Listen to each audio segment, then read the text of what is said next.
Du er aldrig rigtig blevet en del af flokken. Kan man tænke, bliver man ikke populær. Jeg har kun haft en eller to, der har været lige så god. Ellers er de fleste nærmest ordinære. Jeg kan da godt forstå, du er en smule skeptisk. Hvad skal du vælge at bruge din hjerne til?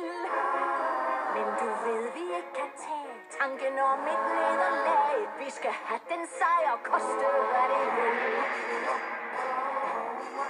Så brug magien, ja brug magien. Når det galt er skylden din. Og alle gør det, så hvis du tør det. Vi vil have, at du bruger magien. For hvis sejren er det magisk, gør vi ikke, er det tragisk. Tænk engang, hvis al den viden skulle gå tabt. Ikke nu chancen, fold dig ud. Giv os alle gåsehud. Og nu sødmen ved en sejr, du har skabt. Så brug magien, ja brug magien. Vi ikke venner, ved du nok.